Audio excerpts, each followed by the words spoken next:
Assalamualaikum warahmatullahi wabarakatuh. Waalaikumsalam warahmatullahi wabarakatuh. Bismillah, alhamdulillah, wassalatu wassalamu ala rasulillah, la hawla wa la quwata illa billah, amma ba'd.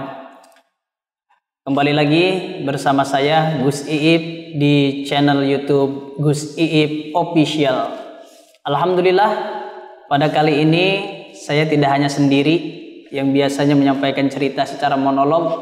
Saat ini saya akan berdialog, berbincang-bincang dengan seorang kiai muda yang luar biasa gagasan-gagasannya dan juga inspirasi-inspirasinya banyak menginspirasi orang lain. Beliau adalah sahabat sekaligus motivator buat diri saya, yaitu Kiai Muhammad Heri Fadli. Selamat datang Kiai.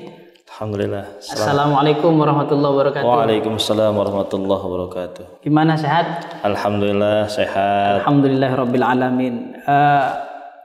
Ini kita berbagi cerita terutama dengan sahabat-sahabat Gus Iip dan juga para pemirsa yang lain. Semoga konten pada kali ini banyak memberikan wawasan dan ilmu. Izinkan saya para sahabat untuk memperkenalkan beliau. Beliau adalah salah satu daripada alumni Pondok Pesantren Tapak Sunan yang diasuh oleh Kiai Haji Nuruddin Munawar, dan beliau juga belajar di Pondok Pesantren Sarang, yaitu di Ma'hadul Ilmi Asy-Syar'i.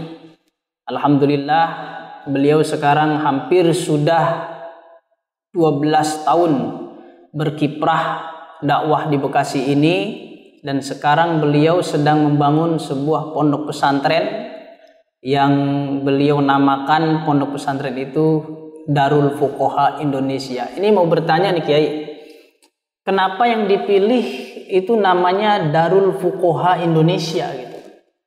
Apa kaitannya dengan cita-cita Kiai? Apakah ada background sejarahnya? Kenapa nama itu sampai menjadi Darul Fuqaha Indonesia? Alhamdulillah, wassalatu wassalamu ala rasulillah, amma ba'du. Terima kasih kepada Gus Iip yang mana pada sore hari ini saya diundang di acara ngobrol bareng Gus Iip. Mudah-mudahan channel ini menjadi berkah buat kita semua. Amin ya Allah. Alhamdulillah. Pertanyaan yang luar biasa, dan ini sering ditanyakan juga oleh para sahabat, para jamaah. Kenapa namanya Darul Fuqaha Indonesia? Iya. Darul itu rumah atau tempat, fuqaha adalah para ahli fiqih. Kenapa demikian? Yang menginisiasi hadirnya nama pondok pesantren ini, di mana saya ketika hadir dan terjun di Kabupaten Bekasi ini berkecimpung dalam majelis-majelis taklim, baik bapak-bapak, ibu-ibu di masjid dan musola. Kajian saya itu lebih mengarah kepada fikih. Berarti berawal dari majelis-majelis taklim, kemudian majelis taklim itu memang banyak porsinya mengisi dalam hal fan ilmu tentang fikih. Tentang fikih. Akhirnya terbersit cita-cita bagaimana Yai ini mendirikan sebuah lembaga yang akan melahirkan generasi-generasi ahli fikih. Gitu, betul. Kiai. Padahal di Bekasi ini dan Gaung sekarang ini Kiai banyak pesantren yang notabene adalah membangun rumah-rumah tahfidz atau pesantren-pesantren tahfidz. Kenapa Kiai sendiri memilih corak yang kepada fikih gitu? Apa yang menjadi alasan mendasar gitu? Yang menjadi alasan mendasar bukan berarti Darul Fuqaha ini meninggalkan Quran, bukan berarti meninggalkan hafalan, karena hafalan Quran itu adalah mambaul hukmi, masadirus syariat, tempat munculnya syariat, tempat munculnya hukum. Tapi yang ingin kami titik beratkan di sini adalah fiqih. Jadi selain dia menghafal Quran, ayatul haq, ahkam, dan juga paham detail-detail fikih, karena fikih ini adalah ibadah keseharian. Ibadah yang semua manusia mulai dari sholat, puasa, zakat, haji dan umroh itu dituangkan di fikih, dan bukan sekedar hafal Quran tapi mengerti al-ahkam asy-syar'iyyah, hukum-hukum syariah yang biasa masyarakat lakukan sehari-hari itu. Berarti tidak hanya ingin melahirkan generasi-generasi penghafal Quran, tapi menitik beratkan kepada al-ahkam asy-syar'iyyah itu ya. Betul. Memang mungkin itu banyak sekali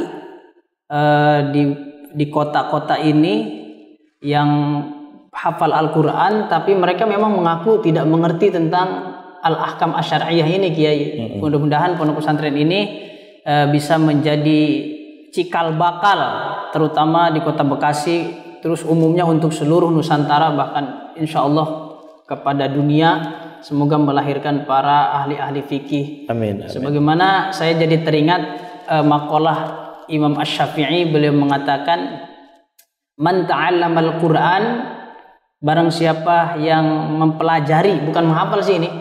Kalimatnya kan ta'allama, mempelajari Al-Qur'an, 'azamat qimatuhu, maka dia akan tinggi harganya. Jadi orang jelek, orang yang kurang bagus fisiknya, ngapalin Quran aja, nanti harganya naik, jadi di upgrade. Nah tapi keren Kiai, ada di kalimat keduanya beliau mengatakan, man takallama fil fikhi, ini hanya bicara padahal. Man takallama fil fikhi, bukan menggali, bukan mempelajari, bahkan bukan menganalisis, beliau hanya bicara.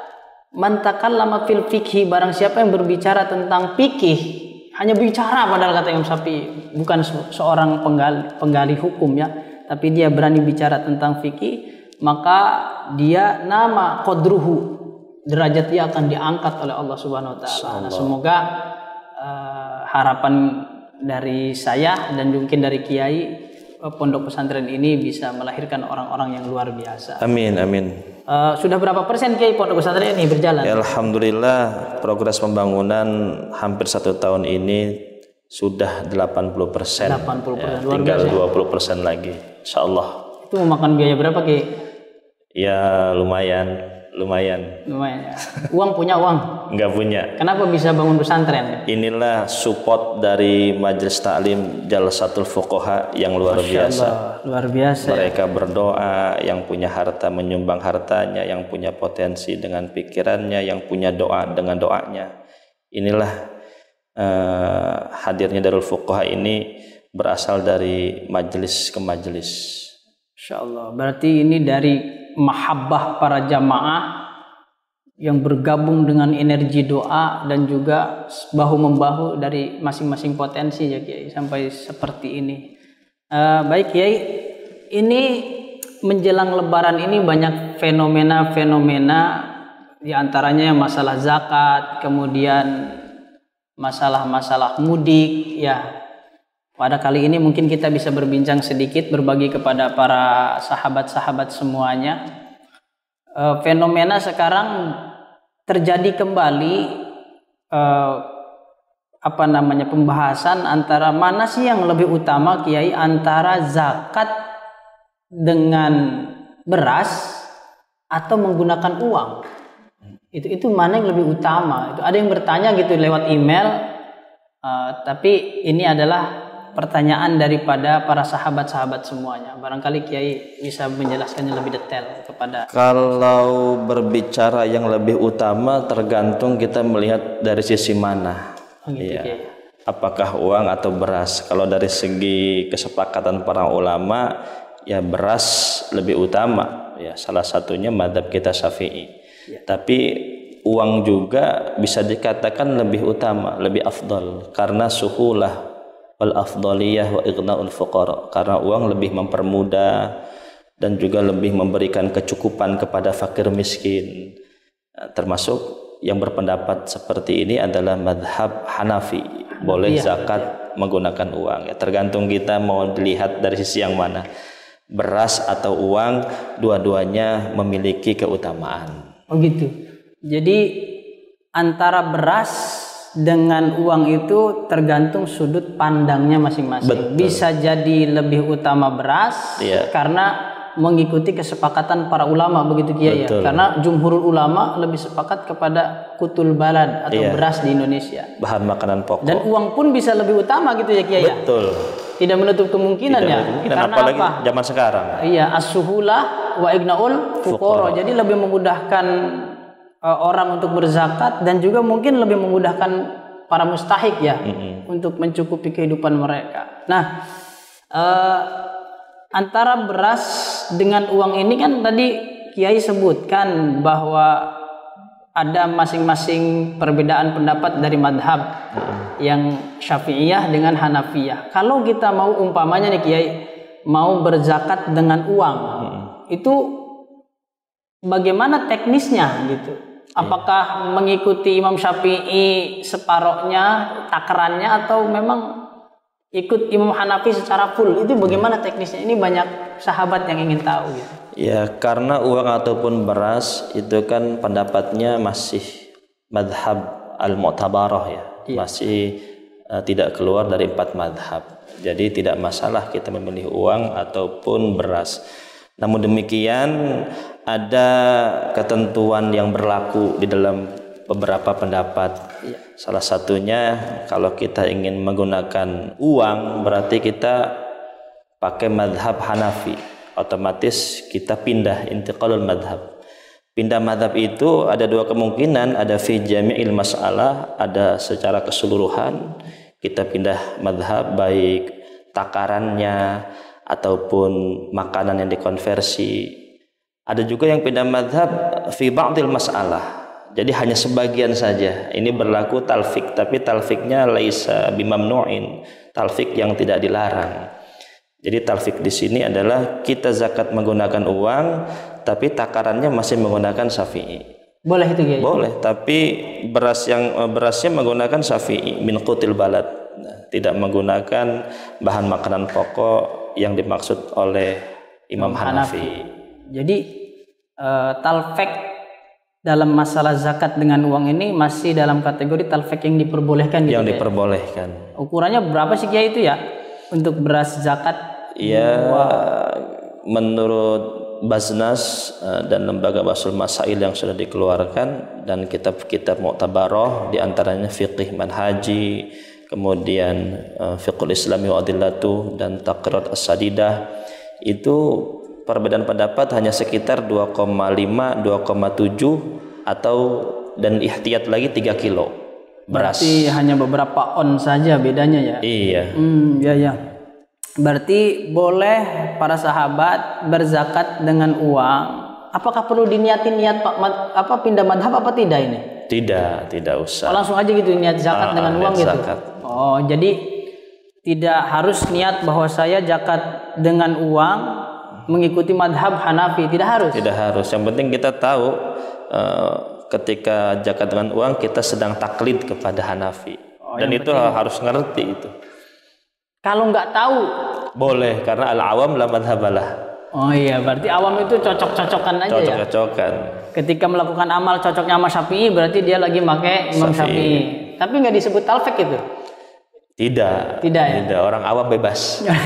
Enak jadi orang awam. Tapi pentingnya ngaji seperti ini sedikit banyak kita mengerti tentang perbedaan. Betul. Ini bagian dari media dakwah insya Allah. Iya.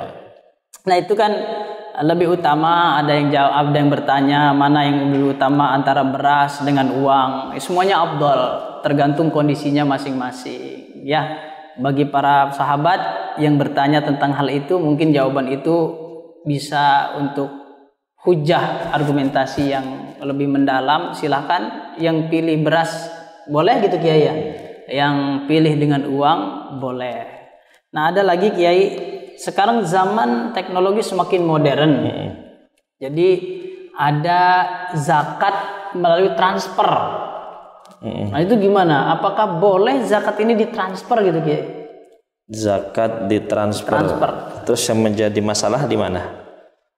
Ya zakat ditransfer itu pertanyaannya itu aja sih. Bagaimana hukumnya zakat itu ditransfer? Mungkin paradigma bagi para sahabat itu ya zakat tuh harus diberikan dengan ijab kabul gitu. Sementara transfer kan tidak ada orangnya. Iya.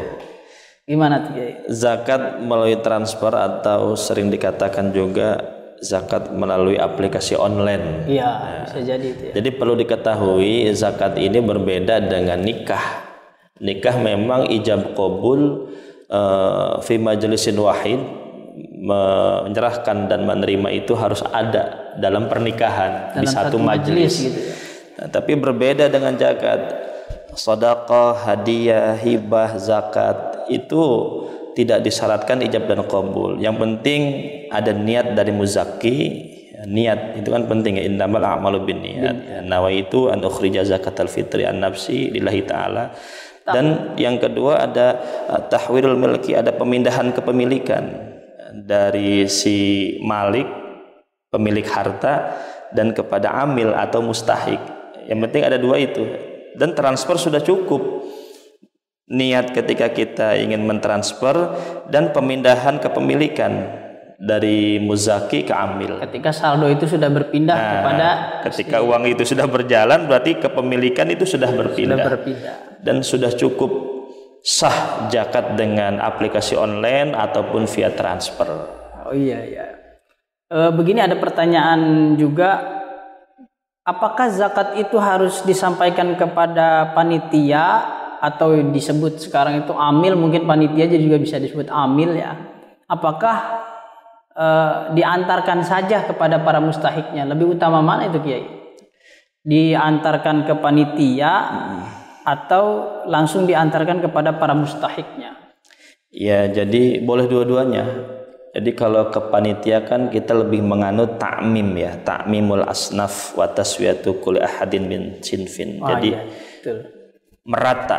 Kalau ke amil itu merata. Jadi mereka udah sensus di RT RW berapa jumlah fakir miskin, dan dia akan lebih ta'mim wa taswiyah, lebih sama rata.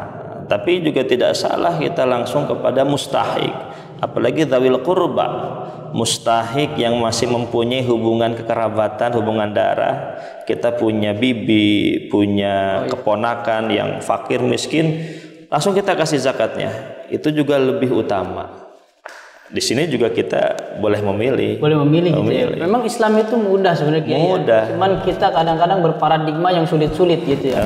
Mana yang lebih utama gitu kita pikirin ya. Iya. Jadi kalau zakat kepada panitia lebih terorganisir berarti gitu ya. Jadi pembagiannya lebih rata, kemudian asnaf-asnafnya lebih terjangkau di mana saja yang berada gitu kan. Tapi kalau sendiri khawatirnya gitu nyangkut di salah satu asnaf gitu ya. Saya zakat ke beliau, terus orang lain zakat juga ke beliau, terus akhirnya harta itu nyumpuk di situ gitu ya. Ya, begitu para sahabat, zakat itu lebih utama kepada panitia atau dibagikan sendiri ya, tergantung kondisi tadi. Boleh memilih, silahkan. Kalau langsung ke mustahik lebih baik ke mustahik yang punya hubungan kekeluargaan. Kalau memang pengen langsung disampaikan kepada mustahiknya, lebih afdal beliau mengatakan kepada dzawil qurba yang memiliki kedekatan nasab ya Kiai. Ya, itu lebih utama. Nah, ada lagi fenomena Kiai, ketika ada para DKM mendirikan panitia, kemudian anaknya ini suruh nganter zakat, masih kecil gitu kan, umur 7 tahun gitu, suruh bawa amplop, udah dinama-namain gitu kan. Kemudian anaknya menghampiri panitia yang ada di masjid, diberikan itulah uang zakatnya kepada panitia. Nah itu hal seperti itu apakah sah atau tidak gitu zakatnya diwakilkan kepada seorang anak kecil gitu? Iya. Ya sering terjadi itu. Itu sering terjadi. Ya, jadi makanya ini ada pertanyaan dari sahabat. Yang datang ke ambil itu anaknya. Alasannya bapaknya sibuk kerja, ibunya juga rumah tangga. Kemudian dititipkan ke anaknya. Ini ada di bab wakalah, bab taukil. Itu diperbolehkan. Malah disebutkan di situ walau kana kafiran aw raqiqan aw safihan aw sabiyan. Jadi kita boleh mewakilkan harta kita sekalipun melalui anak kecil. Bahkan kepada orang kafir pun tolong sampaikan zakat saya kepada amil atau kepada mustahik. Boleh berarti itu diperbolehkan. Yang penting niat tadi, niat dari muzakinya itu sudah terbersit di dalam hati. Ya, berarti zakat dititipkan kepada anak kecil, diantarkan ke panitia itu boleh gitu. Diperbolehkan. Bahkan kita titip kepada non muslim pun boleh gitu. Boleh. Asal dengan niat ketika dititipkan memang mengeluarkan zakat gitu ya. Iya. Oh ya. Para sahabat yang dimuliakan Allah Subhanahu wa taala, itulah sebagian kecil fenomena jelang lebaran ini, diantaranya tentang zakat ya, zakat pakai uang atau pakai beras atau pakai apapun, zakat dengan transfer, zakat dititipkan kepada anak kecil, apakah ke panitia atau langsung dibagi, itu semua alhamdulillah pada episode kali ini kita sudah mendapatkan jawabannya dari beliau Kiai Muhammad Heri Fadli. Semoga menjadi jelas bagi para sahabat. Ingin beramal, lakukan saja, dan ini adalah dasar-dasarnya, ini adalah edukasinya gitu. Jadi jangan ragu-ragu, tinggal pilih selama itu masih ada dalam koridor batasan al-ahkam asy-syar'iyyah yang dituntun oleh para ulama. Baik, Kiai, mungkin menjelang akhir-akhir dari pertanyaan-pertanyaan para sahabat nih, ini masalah iktikaf. Jadi ada sahabat yang menanyakan, iktikaf itu apakah harus di dalam lingkaran masjid atau di terasnya itu sudah bisa iktikaf? Itu gimana Kiai? Ini kan lagi musim iktikaf nih, 10 terakhir bulan Ramadan. Bagaimana ketentuannya Kiai? Teras itu disebut ruhbah ya, teras masjid. Alladzi yudhafu fil masjid wa huwa masjid. Jadi sesuatu yang yudhafu, yang menempel dengan masjid, itu fi hukmil masjid, dihukumi dengan masjid. Sekalipun itu teras. Sekalipun itu teras. Ya. Cuman ada juga ulama yang mengatakan ya, kalau ketika dia membangun masjid, mengatakan ini dalam masjid, di luar teras, nah itu beda lagi. Beda. Mendingan ketika membangun masjid langsung aja fi hukmil masjid, baik di dalam ataupun di luar, itu semua masjid.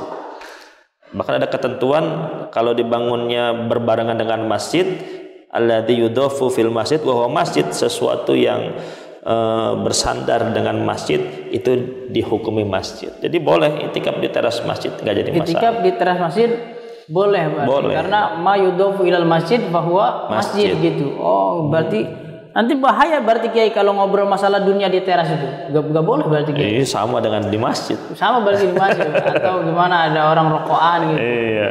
Ngabu gitu. Apa ngabu tuh? Apa tuh namanya? Buang abu rokok di situ gitu. Berarti itu dihukumi sebagai masjid juga yang harus dijaga hurmatul masjidnya. Oh, terima kasih nih Kiai nih. Ada juga ini dari sahabat. Ini pertanyaan mungkin bisa menjadi pengalaman dan ilmu buat kita. Apakah panitia-panitia yang dibentuk oleh DKM itu bisa disebut amil apa tidak Kiai? Panitia, panitia zakat itu bisa disebut amil apa tidak itu? Salah satu syarat amil itu kan dibentuk oleh qadhi ya. Qadhi oleh pimpinan suatu kelembagaan yang tertinggi. Ya, bisa presiden atau yang menaunginya seperti lembaga-lembaga keagamaan. Itu seharusnya lembaga keagamaan baik tingkat desa atau kecamatan itu mengeluarkan surat tugas dari lembaga resmi bahwasanya dia ditunjuk sebagai amil yang tugasnya wal akhdhu mengambil, wal mikyal menimbang, menakar, kemudian membagikan. Itu yang disebut amil. Tapi panitia yang ada di masjid apakah disebut amil juga? Karena kan yang mengangkat DKM DKM sendiri. Ini juga masih bingung kita ya, apakah panitia di masjid itu disebut amil atau relawan ya. Apakah dia termasuk orang yang mendapatkan bagian daripada zakat, apakah dikeluarkan dari harta yang lain? Kalau saran saya, gimana solusinya Kiai?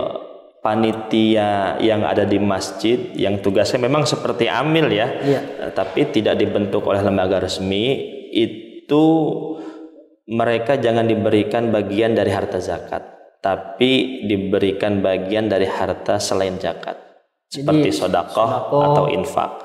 Jadi sifatnya relawan. Seperti Jadi itu. semacam gaji gitu ya. Semacam gaji. Bukan jadi asnaf sebagai amil gitu. Bukan. Berarti repot juga ini Kiai ya. Enggak repot. Tidak repot berarti. Enggak repot. Ambil dari harta sedekah, berikan. Ya yang terjadi saat ini kan dikategorikannya amil gitu Kiai. Maksudnya repot itu dalam kategori karena ketidakpahaman akhirnya dikatakan sebagai amil gitu. Makanya ini edukasi juga buat DKM karena sangat mudah lah untuk mendaftarkan panitia zakat itu sebagai amil. Kita hanya cukup lapor ke KUA, kemudian dapat rekomendasi dari penyuluh agama ke Baznas, kemudian dari Baznas mengeluarkan UPZ, unit pengumpulan zakat, dan di situ sudah ditunjuk amilnya.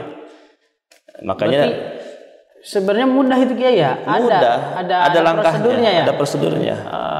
Baik bagi para sahabat-sahabat, apalagi yang mengurus masjid, kalau memang ingin dikatakan secara syariat bahwa panitia itu adalah amil, segera daftarkan nama-nama orang-orang yang ditunjuk sebagai panitia biar nanti direkomendasikan oleh KUA atau Kementerian Agama setempat gitu ya Kiai ya. Sehingga menjadi amil yang sah, karena amil itu ditunjuk oleh pemerintah atau disahkanlah, minimal disahkan oleh pemerintah. Jadi kalau memang hanya inisiatif dari DKM secara intern, berarti itu hanya dikatakan panitia. Dan seandainya ingin diberikan ujroh, itu tidak boleh dari zakat berarti Kiai ya.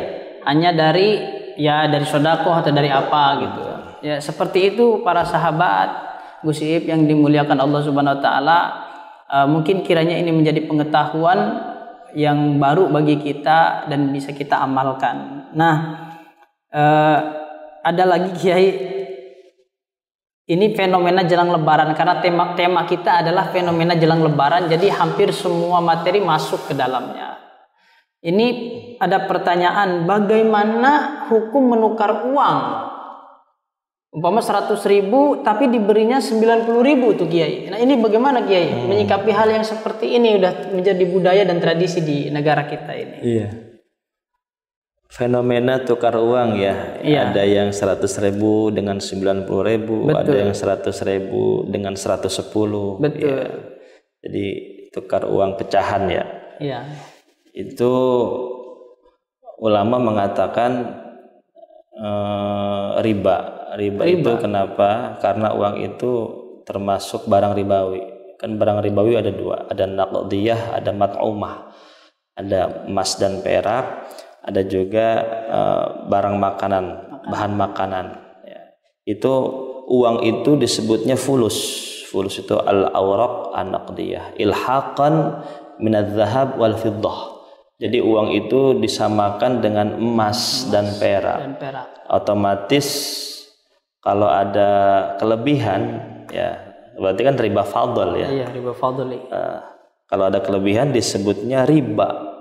Jadi tukar menukar uang dengan satu jenis kan harusnya kan sama gitu. Ya. Sawaan bisawain ya dan biyadin, satu jenis juga dan tidak boleh lebih, tidak boleh kurang, harus sama. Kalau memang fenomena sekarang kan ada kelebihan. Betul, atau dipotong. Yaitu masuk dalam kategori riba. Cuma ada helah ya. Helah itu ada solusi gitu ya. Ada solusi, ada siasat. Iya, gimana jadi itu? Jangan masuk ke babul buyo, jangan masuk kepada bab jual beli. Itu kan barter kan sama dengan jual beli. Iya, betul. Ya.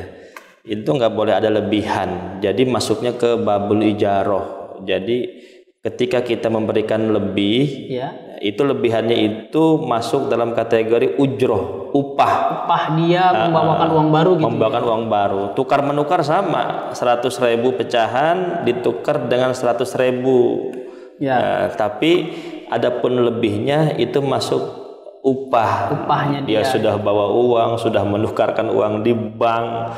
Ya itu juga diperbolehkan. Oh begitu kayaknya ya. Iya. Ya begitu para sahabat.